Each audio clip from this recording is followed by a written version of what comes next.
بسم اللہ الرحمن الرحیم۔ السلام علیکم۔ اردو کے ایک اہم لیکچر کے ساتھ professor Abdul Khaliq Owaisi, Punjab group of college Vehari سے۔ عزیز طلبہ، آج ہم سال دوم کا پہلا سبق مناقب عمر بن عبدالعزیز رضی اللہ تعالی عنہ پڑھیں گے، جو لکھا ہوا ہے علامہ شبلی نعمانی کا۔ سب سے پہلے ہم علامہ شبلی نعمانی رحمۃ اللہ علیہ کے حالات کے بارے میں دیکھتے ہیں کہ انہوں نے کیسے اپنی زندگی میں علم حاصل کیا، کیسے اپنی زندگی بسر کی۔ علامہ شبلی نعمانی 1857 میں موضع بندول ضلع اعظم گڑھ میں پیدا ہوئے۔ ان کے والد شیخ حبیب اللہ کا شمار چوٹی کے وکیلوں میں ہوتا تھا۔ عربی، فارسی اور حدیث و فقہ کی تعلیم اپنے عہد کے جید علماء سے حاصل کی۔ شبلی عالم دین، سیرت نگار، محقق، مقالہ نگار، شاعر، ناقد اور ماہر تعلیم تھے۔ انہوں نے 19 سال کی عمر میں حج کی سعادت حاصل کی اور واپسی پر اعظم گڑھ میں سلسلہ درس و تدریس شروع کیا۔ 1882 میں علی گڑھ کالج میں پروفیسر مقرر ہو گئے۔ انہیں سر سید احمد خان اور ان کے تمام رفقاء سے رفاقت کا شرف حاصل تھا۔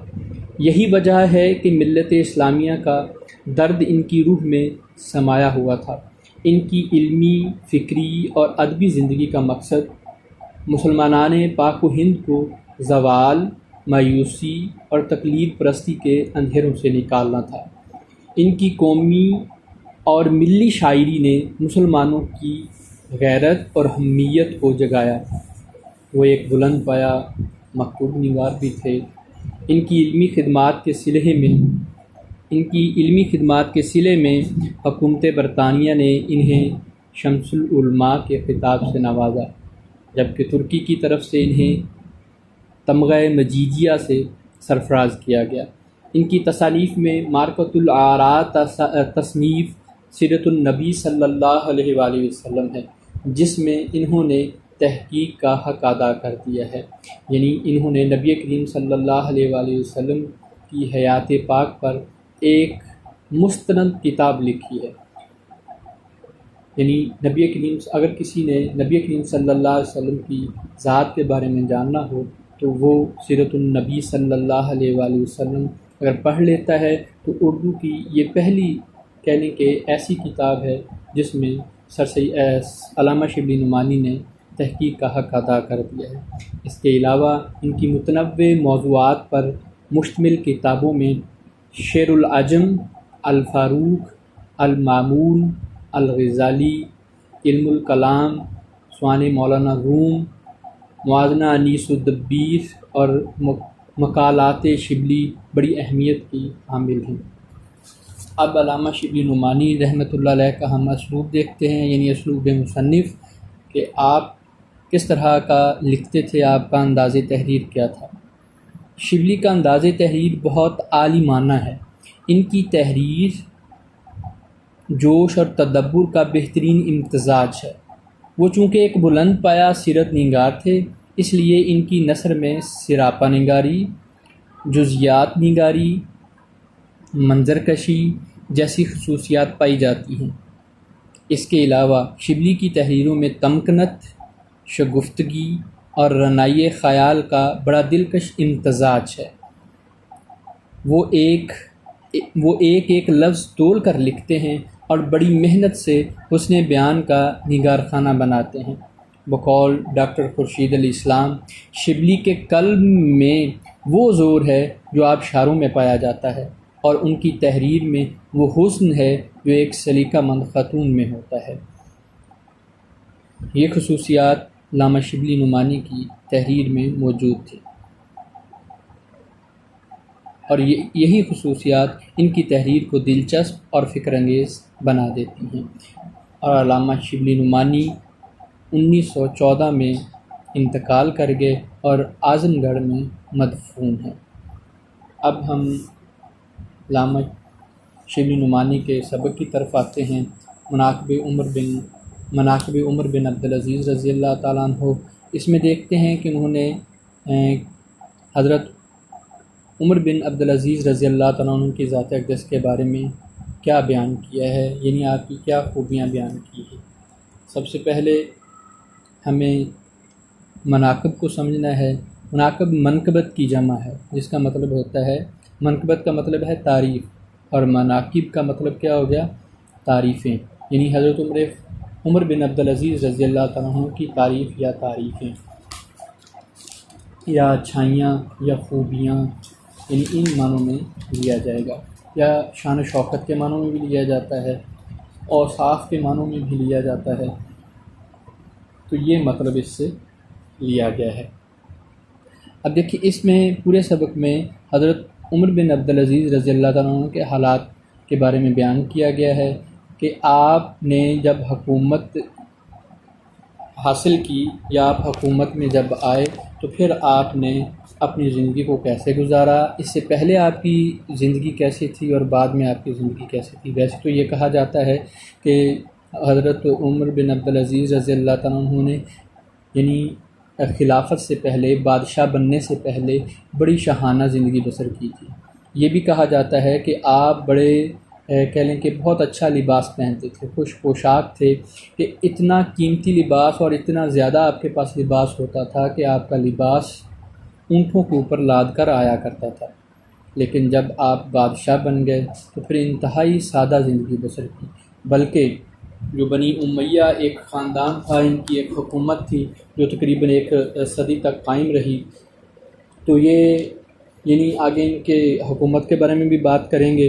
تو ان کی حکومت میں جو عوام پر ظلم اور زیادتیاں ہوئی تھیں، حضرت عمر بن عبدالعزیز رضی اللہ تعالیٰ عنہ کی ذات اقدس نے وہ زیادتیاں ختم کرنے کی کوشش کی ہیں۔ چلیں اب ہم دیکھتے ہیں اس سبق میں، اس پہلے جو اس کا پہلا پیراگراف ہے اس میں دیکھتے ہیں پہلے پیرے میں وہ کیا بیان کرتے ہیں کہ علامہ ابن جوزی نے، جو مشہور محدث گزرے ہیں، حضرت عمر فاروق رضی اللہ تعالیٰ عنہ اور عمر بن عبدالعزیز رضی اللہ تعالیٰ عنہ کے حالات میں ایک کتاب لکھی تھی جس کا نام سیرت العمرین رکھا تھا۔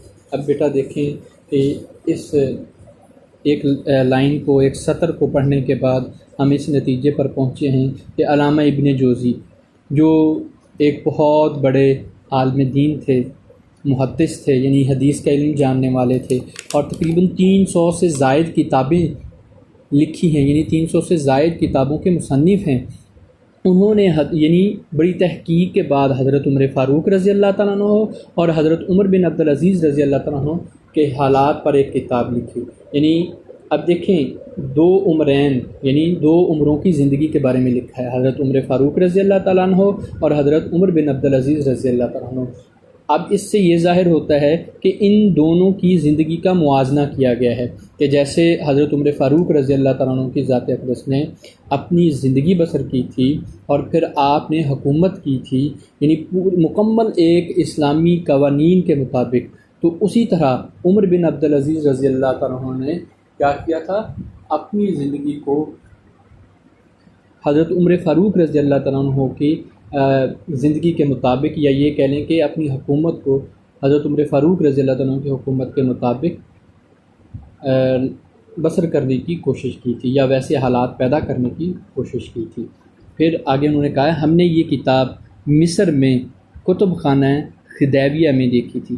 خدیو جو ہے، یہ مصر کے جو بادشاہ تھے، یہ اپنا لقب رکھا کرتے تھے۔ ویسے تو اس کا خدیویہ کا مطلب ہے خداوند، یعنی مالک کے معنوں میں بھی لیا جاتا ہے، جس سے الفاروق کے لیے بہت سی مفید معلومات انتخاب کیے تھے۔ تو آگے کیا بیان کرتے ہیں؟ علامہ موصوف نے اس کتاب میں صرف ان باتوں کو لیا ہے جو زیادہ تر ان کے اخلاق اور عدل و انصاف سے واسطہ رکھتی تھیں۔ چنانچہ ہم چند واقعات کو اس موقع پر نقل کرتے ہیں۔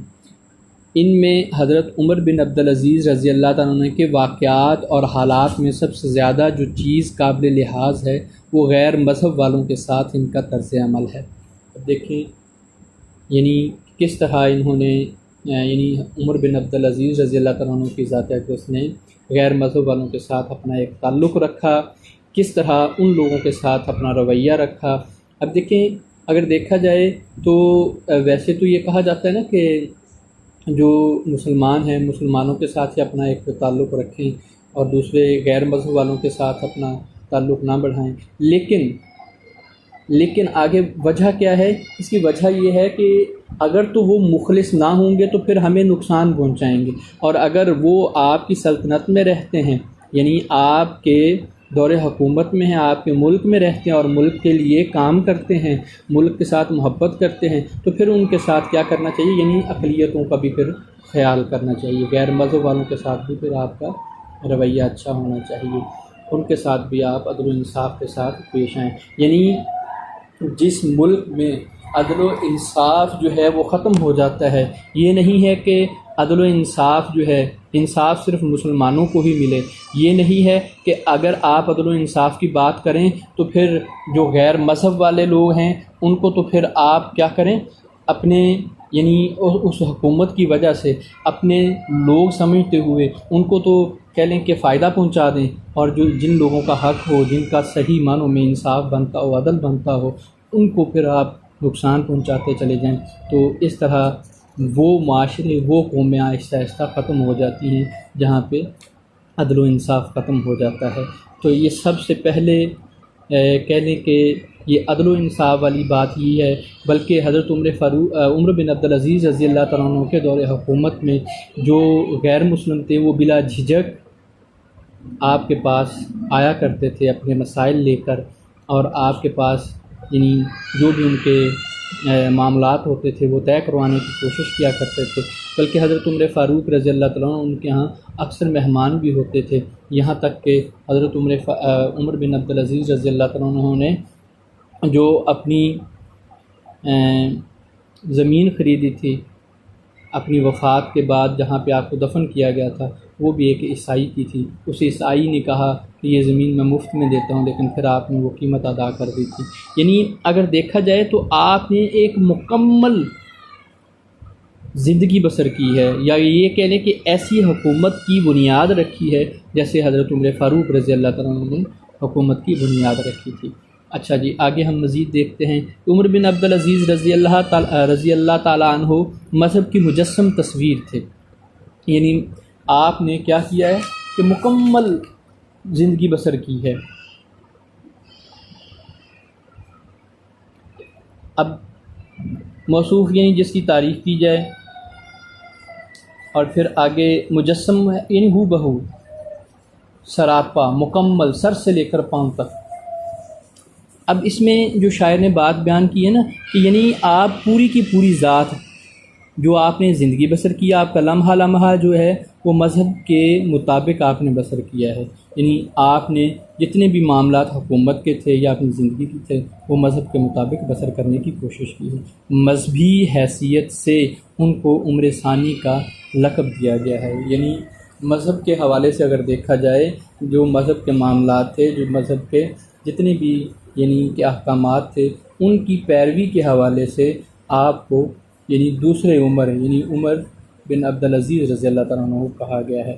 اس لیے غیر مذہب والوں کے ساتھ ان کا جو طرز عمل تھا وہ ان کی شخصی نہیں بلکہ مذہب اسلام کا صحیح طرز عمل تھا۔ بیٹا آپ دیکھیں کہ اسلام ہمیں غیر مذہب والوں کے ساتھ اپنا رویہ اچھا رکھنے کی تلقین کرتا ہے، یہ نہیں ہے کہ ہم صرف اپنے لوگوں کے بارے میں سوچیں، اپنے لوگوں کو تو فائدہ پہنچائیں، لیکن غیر مذہب والوں کے ساتھ ہمارا رویہ اچھا نہ ہو، تو یہ بات ہمارے لیے درست نہیں ہے۔ بلکہ ویسے تو یہ کہا جاتا ہے نا کہ مسلمانوں کو غیر مسلموں سے دوستی کی اجازت نہیں، مگر روزمرہ معاملات میں ان سے مشفقانہ برتاؤ رکھنا چاہیے تاکہ ان کے دل نور ایمانی سے منور ہو سکے۔ وہ غیر مسلم جو کسی سازش میں ملوث نہ ہوں، ان سے اچھے برتاؤ کا حکم ہے کہ یہ عدل و انصاف سے زیادہ قریب تر ہے۔ اچھا جی، بلکہ قرآن پاک میں بھی بیان کیا گیا ہے، اس کا ترجمہ میں بیان کرتا ہوں، اور کسی قوم کی دشمنی تمہیں انصاف سے نہ ہٹا دے، یعنی تم کسی غیر مذہب والوں کے ساتھ کسی دشمنی کی وجہ سے اپنا رویہ اتنا سخت نہ کر لو تو وہ آپ لوگ اصل جو حکومت کی بنیاد جو انصاف ہے اس سے ہی ہٹ جائیں۔ یعنی آپ نے اسلام کے عطا کردہ شرعی احکامات پر مکمل طور پر عمل کیا تھا، اور پھر عمر بن عبدالعزیز نے بھی اپنے طرز عمل سے خلافت راشدہ کی یاد تازہ کر دی اور ہر فیصلہ قرآن اور سنت کی روشنی میں کیے۔ اس لیے لوگوں نے ان کے دور حکومت کو ان کے کارناموں کی وجہ سے حضرت عمر فاروق رضی اللہ تعالیٰ عنہ کے دور حکومت سے مماثل قرار دیا تھا۔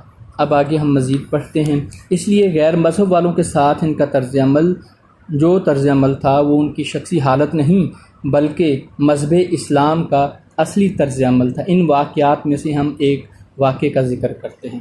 اب ہم اس واقعے کی طرف چلتے ہیں۔ جیسے نا وہ شعر ہے نا کہ لا ریب ہے یہی کسی حاکم کی خوبیاں، لا ریب ہیں یہی کسی حاکم کی خوبیاں، عادل ہو منتظم ہو حقیقت شناس ہو۔ آگے دیکھتے ہیں کہ ایک دن عمر بن عبدالعزیز رضی اللہ تعالیٰ عنہ مسند خلافت پر متمکن تھے، یعنی بیٹھے ہوئے تھے، جلوہ فروز تھے۔ ایک عیسائی نے جو حمص کا رہنے والے تھا، ملک شام کے 6 اضلاع میں سے ایک ضلع کا نام ہے، دربار میں آ کر یہ شکایت کی کہ خلیفہ ولید بن عبد الملک کے بیٹے نے میری زمین زبردستی قبضہ کر لی ہے۔ عمر بن عبدالعزیز رضی اللہ تعالیٰ نے عباس کی طرف دیکھا۔ عباس نے کہا یہ زمین مجھ کو خلیفہ ولید نے بطور جاگیر عنایت کی ہے، چنانچہ اس کی تحریری سند میرے پاس موجود ہے، یعنی جو خلیفہ نے مجھے عطا کی تھی اس کے جو حکم نامہ تھا وہ میرے پاس موجود ہے۔ عمر بن عبدالعزیز رضی اللہ تعالیٰ عنہ نے عیسائی کی طرف مخاطب ہو کر کہا تم کیا جواب دیتے ہو؟ اس نے کہا امیر المومنین میں خدا کی تحریر یعنی قرآن مجید کے مطابق فیصلہ چاہتا ہوں۔ عمر بن عبدالعزیز رضی اللہ تعالیٰ عنہ نے عباس کی طرف مخاطب ہو کر کہا عباس خدا کی تحریر تیرے باپ ولید بن عبد الملک کی تحریر پر مقدم ہے، یعنی افضل اعلیٰ ہے۔ یہ کہہ کر وہ زمین عباس کے قبضے سے نکال کر عیسائی کو دلا دی۔ بیٹا دیکھیں کہ یہ بھی ایک خلیفہ ولید جو تھے، ایک بادشاہ کے بیٹے تھے، ولید بن عبد الملک جو تھے۔ تو اب اس میں دیکھیں کہ وہ زمین انہیں ان کی جاگیر میں دے دی گئی تھی، یعنی انہیں یہ کر دیا گیا تھا کہ یہ زمین ان کے نام کر دی گئی تھی کسی عیسائی سے لے کر۔ تو اب یہ بہت بڑی بات تھی کہ وہ اپنے جو خاندان تھے ان کے خلاف جا رہے تھے۔ جو ان کا خاندان تھا وہ زمینیں یا یہ کہہ لیں کہ جو جائیدادیں بنا رہا تھا لوگوں کی زمینیں چھین رہے تھے، لیکن انہوں نے کیا کیا کہ اپنے خاندان سے ہی شروع کیا انصاف کرنا، یا یہ کہہ لیں کہ عدل و انصاف کو اگر آپ قائم کرنا چاہتے ہیں تو اس میں یہ نہ دیکھیں کہ یہ میرے خاندان کے لوگ ہیں، یہ میرے دوست احباب ہیں، یا میرے یہ قریبی تعلق والے لوگ ہیں۔ تو جب آپ یہ دیکھیں گے تو پھر آپ کبھی بھی عدل و انصاف کو قائم نہیں کر سکیں گے۔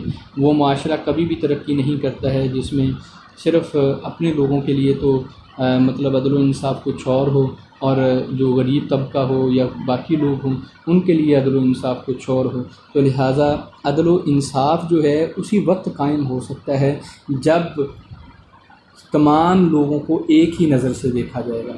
اگر کوئی غریب ہے تو اس کے لیے بھی وہی اصول ہونے چاہیے، اگر کوئی امیر ہے تو اس کے لیے بھی وہی اصول لاگو کروانے چاہیے، بلکہ سختی کے ساتھ ان اصولوں کو لاگو کروانا چاہیے۔ تو یہاں پہ دیکھیں کہ وہ جاگیر جو تھی، وہ جو زمین تھی وہ انہیں عطا کی گئی تھی ان کے والد کی طرف سے، اس بادشاہ کی طرف سے۔ اس بادشاہ نے جب وہ زمین دے دی تو انہوں نے کہا کہ یہ تو مجھے زمین میرے والد صاحب کی طرف سے ملی ہے، بادشاہ کی طرف سے مجھے یہ زمین ملی ہے، تو یہ تو زمین میری ہے۔ تو حضرت عمر بن عبدالعزیز رضی اللہ عنہ نے فرمایا کہ یہ پہلے دیکھو کہ حق کس کا تھا، یعنی یہ حق پہلے کس کا تھا، یعنی حق والوں کو عطا کر دینا چاہیے جن کا حق ہے۔ تو اب دیکھیں کہ انہوں نے پھر کیا کہا کہ قرآن مجید کے بارے مطابق انہوں نے کہا کہ مجھے فیصلہ چاہیے، کیونکہ بیٹا جن لوگوں کا حق ہے جب تک انہیں ان کا حق نہیں ملے گا جس معاشرے میں، تو پھر کیا ہوگا؟ وہ معاشرہ پھر بد امنی کا شکار ہوتا چلا جائے گا۔ لوگ پھر کیا کریں گے؟ طاقت کے زور پر لوگوں سے وہ دولت چھینیں گے، مال پیسہ چھینیں گے، ان کی جاگیریں چھیننے کی کوشش کریں گے، کیونکہ جو طاقت والا بندہ ہوگا اسی کی حکومت ہوگی، اسی کے لیے ہی سب کچھ ہے۔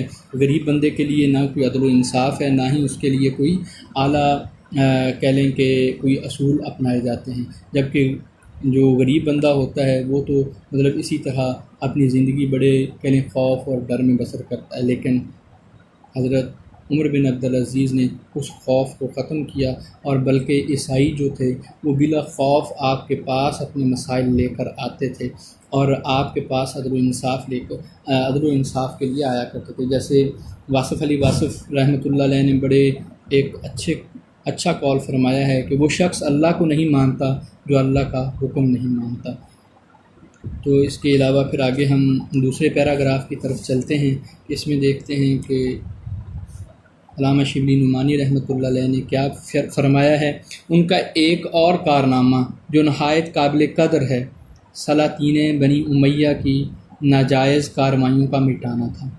جیسے ہم پہلے بھی آپ لوگوں کو بتا چکے ہیں، سلاطین بنی امیہ یہ 41 ہجری سے لے کر 132 ہجری تقریباً ایک صدی بنتی ہے انہوں نے حکومت کی ہے، اور اس میں 14 سلاطین بنی امیہ کے آئے ہیں جنہوں نے حکومت کی ہے۔ ان کا جو پہلا بادشاہ تھا حضرت امیر معاویہ رضی اللہ تعالیٰ عنہ، اس کے بعد جو دوسرے خلیفہ تھے یزید بن معاویہ بن یزید تیسرے تھے، چوتھے مروان بن حکم، پانچویں عبد الملک بن مروان، چھٹے ولید بن عبد الملک، ساتویں سلیمان بن عبد الملک، آٹھویں عمر بن عبدالعزیز، نویں یزید بن عبد الملک، 10ویں ہشام بن عبد الملک، 11ویں جو ہے ولید بن یزید یا یزیدی بن عبد الملک، یزید بن ولید یہ 12ویں تھے، 13ویں ابراہیم بن ولید، اور جو 14ویں تھے مروان بن محمد، یعنی پہلے حضرت امیر معاویہ رضی اللہ تعالیٰ عنہ اور آخری مروان بن محمد تھے۔ اب پہلے جو 3 ہیں انہیں سفیانی خلفاء کہا جاتا ہے، اور باقی جو 11 ہیں انہیں مروانی خلفاء کہا جاتا ہے، یعنی پہلے 3 جو ہے وہ حضرت سفیان رضی اللہ تعالیٰ عنہ کے خاندان سے تھے اور باقی مروان کے خاندان میں سے تھے۔ تو اب آگے ہم ان کے بارے میں پڑھتے ہیں کہ ان کا حالات جو حکومت تھی وہ کیسی تھی۔ ان میں سے صرف خلیفہ عمر بن عبدالعزیز رضی اللہ تعالیٰ عنہ ایک عظیم خلیفہ تھے جنہوں نے ایک بڑے اچھے انداز سے اپنی حکومت کی تھی۔ اس کے علاوہ باقی جو خلفاء تھے انہوں نے کہنے کہ حکومت میں اگر دیکھا جائے ان کے حکومت کو تو ناجائز کارروائیاں کی تھیں، اور ان ناجائز کارروائیوں کو مٹایا کس نے تھا؟ حضرت عمر بن عبدالعزیز رضی اللہ تعالیٰ عنہ۔ جیسے انہوں نے کہا نا، ان کا ایک اور کارنامہ جو نہایت قابل قدر ہے، سلاطین بنی امیہ کی ناجائز کارروائیوں کا مٹانا تھا۔ اب سلاطین بنی امیہ نے کیا تھا، آگے اس کی وہ وضاحت کرتے ہیں۔ سلاطین بنی امیہ نے ملک کا بڑا حصہ جو زمینداری کی حیثیت سے رعایا کے قبضے میں تھا اپنے خاندان کے ممبروں کو جاگیر میں دے دیا تھا، جس طرح سلاطین تیموریہ کے زمانے میں بڑے بڑے صوبے شہزادوں کی جاگیر میں دے دیے جاتے تھے۔ عمر بن عبدالعزیز رضی اللہ تعالیٰ عنہ تخت خلافت پر بیٹھے تو سب سے پہلے ان کو اس کا خیال ہوا، لیکن ایسا کرنا تمام خاندان خلافت کو دشمن بنا لینا تھا، تاہم انہوں نے اس کی کچھ پرواہ نہ کی۔ بیٹا اس میں دیکھیں کہ شاعر نے بڑے خوبصورت انداز میں حضرت عمر بن عبدالعزیز رضی اللہ، مصنف نے بڑے خوبصورت انداز میں حضرت عمر بن عبدالعزیز رضی اللہ تعالیٰ عنہ کے ایک اور بڑے عظیم کارنامے کے بارے میں بتایا ہے، اور وہ کیا کہتے ہیں کہ جتنی زمینیں جو تھیں، جتنی جاگیریں بنائی تھیں انہوں نے، یعنی آپ عمر بن عبدالعزیز 8ویں نمبر پر خلیفہ تھے، اس سے پہلے جتنے 7 خلفاء آئے تھے انہوں نے جو زمینیں اپنے خاندان کو عطا کی تھیں لوگوں سے چھین کر، یہ جو زرخیز زمین ہوتی تھی، جو قابل کاشت زمین ہوتی تھی، وہ ان سے لے لی جاتی اور اپنے خاندان کو دے دی جاتی، تو آپ نے وہ زمینیں لے کر جن لوگوں کی زمینیں تھیں ان کو عطا کر دی۔ تو یہ کارنامہ سر انجام دینا کوئی آسان کام نہیں تھا۔ اب دیکھیں کہ یہ کارنامہ بہت انتہائی مشکل تھا، اس وجہ سے کہ ان کا پورا خاندان ان کے خلاف تھا، اس کارنامے کی وجہ سے کہ یہ کون سا کام ہوا کہ اپنے خاندان کو پیچھے رکھا جائے اور کہہ لیں کہ غیر مسلم جو ہیں، یعنی مسلمان بھی نہیں ہے، غیر مسلموں سے وہ زمینیں، غیر مسلموں کو وہ زمینیں واپس کر دی جائیں۔ تو بیٹا کوئی بھی معاشرہ تب تک قائم نہیں رہ سکتا جب تک وہاں پہ عدل و انصاف نہیں ہے۔ جب آپ کیا کریں گے، صرف جب آپ لوگوں کا حق چھیننے کی کوشش کریں گے، جن لوگوں کا حق ہے ان لوگوں کو حق نہیں دیا جائے گا، تو پھر وہ معاشرے آہستہ آہستہ ختم ہونا شروع ہو جائیں گے۔ تو اب اس میں دیکھیں کہ جو اس وقت کے جو بادشاہ تھے نا، تو وہ جب اقتدار میں آتے تھے تو وہ اپنے آپ کو مطلق العنان اور لوگوں کے جان و مال کا مجازی خدا سمجھنے لگتے تھے، یعنی وہ سارا کچھ ان سے چھین لے۔ وہ یہ سمجھتے تھے کہ اب ہماری سلطنت ہے، ہماری حکومت ہے، تو جو کچھ اس حکومت میں ہے وہ ہمارا ہے، ہم جون سی چیز جہاں سے چاہیں جب چاہیں لے سکتے ہیں۔ تو یہ چیز جو تھی یہ بنی امیہ خاندان کو تباہ کرنے والی تھی، یا یہ کہہ لیں کہ لوگوں کے حق پر ڈاکہ ڈالنے والی تھی۔ چنانچہ بنی امیہ خاندان اقتدار میں آتے ہی زمین کا وہ حصہ جو عوام کے پاس کاشتکاری کی غرض سے تھا اپنے قبضے میں لے لیا۔ یہ دیکھیں، یہ سب سے بہت بڑا یہ ظلم تھا۔ یہ مثال سلطنت تیموریہ کے حکمرانوں کی سی ہے، جیسے جو تیمور بادشاہ جو تھا، جسے امیر تیمور بھی کہا جاتا تھا۔ امیر تیمور جو چنگیز خان کی نسل سے تھا۔ چنگیز خان کا ویسے تو آبائی وطن جو تھا وہ منگولیا تھا، یعنی صحرائے گوبی جسے کہا جاتا ہے۔ اسی وجہ سے امیر تیمور کی اولاد مغل کہلائی تھی، کیونکہ دراصل یہ منگول کی ایک بگڑی ہوئی شکل ہے نا۔ تو آگے ہم مزید بیان کرتے ہیں کہ امیر تیمور نے اپنی سلطنت جو اس وقت فرات سے لے کر جمنا تک پھیلی ہوئی تھی اپنی اولاد میں تقسیم کر دی تھی۔ تو لیکن یہ تیموری شہزادے عوام کا حق غصب کر کے زندگی کے مزے لوٹنے میں مصروف رہے، لیکن انہوں نے حکومت کی طرف، لوگوں کے فلاح و بہبود کی طرف، لوگوں کی خدمت کی طرف کوئی توجہ نہ دی۔ اسی طرز پر اموی سلاطین نے یہ کارنامے سر انجام دیے تھے۔ یعنی ان لوگوں نے بھی، یعنی جو اموی بادشاہ تھے، بنو امیہ خاندان تھا، انہوں نے عوام پر بڑے ظلم ڈھائے تھے اور ان سے زمینیں چھین لی تھیں، لیکن خلیفہ عمر بن عبدالعزیز رضی اللہ تعالیٰ عنہ کی ذات اقدس نے یہ جو اس ناانصافی کو مٹایا تھا، اور ان لوگوں سے، یعنی اپنے خاندان سے زمینیں لے کر جو زمینیں جن لوگوں کی بنتی تھیں ان لوگوں کا صحیح حق ان کو پہنچا دیا تھا۔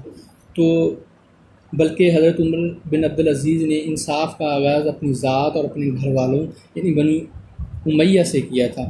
آپ خلافت سے پہلے نہایت، ویسے تو بہت اعلیٰ کہنے خوش پوشاک تھے جیسے میں نے پہلے بھی کہا تھا، لیکن ان جابرانہ کاروائیوں کا حساب جو انہوں نے لیا تھا اپنے خاندان سے، یہ آپ کا ایک عظیم کارنامہ تھا جس کو کسی صورت میں بھی نہیں بھلایا جا سکتا۔ اب دیکھو، جب خاندان سے یا اپنے لوگوں سے زمین چھیننی تھی جن کے ساتھ ان کا ایک اچھا تعلق تھا، محبت بھی تھی، پیار بھی تھا، تو جب ان سے یہ چیزیں لینی تھیں، ایک تو وہ محبت کو دشمنی میں بدلنے والی بات تھی، اور پھر انہوں نے قومی جب آپ اپنے ذاتی مفاد کو قومی مفاد پر قربان کرنا شروع کر دیں گے تو پھر آپ کی قوم ترقی کرے گی۔ یعنی جب آپ اپنے قومی مفاد کو ذاتی مفاد پر ترجیح دینے لگ جائیں گے تو پھر کیا ہوگا، عدل و انصاف مٹنا شروع ہو جائے گا۔ تو لہٰذا ان چیزوں کے بارے میں ہمیں سوچنا چاہیے، اور یہی چیز یہاں پہ شاعر مصنف نے بڑے خوبصورت انداز میں بیان کی ہیں۔ تو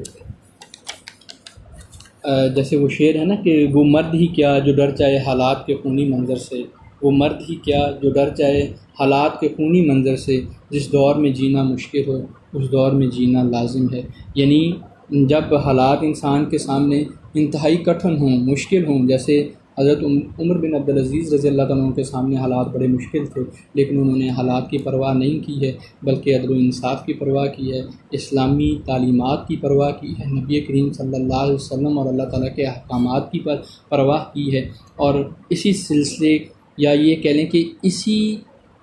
لیں کہ اصولوں کے مطابق اپنی حکومت کو اور اپنی زندگی کو بسر کرنے کی کوشش کی ہے۔ تو یہ آج کا ہمارا لیکچر، جو سبق کا ہم نے کچھ حصہ پڑھا ہے، 2-3 پیراگراف پڑھے ہیں، باقی جو حصہ ہے وہ انشاءاللہ دوسرا حصہ جو ہے سبق کا، پہلے سبق کا مناقب عمر بن عبدالعزیز رضی اللہ تعالیٰ عنہ کا، کل ہم پڑھیں گے۔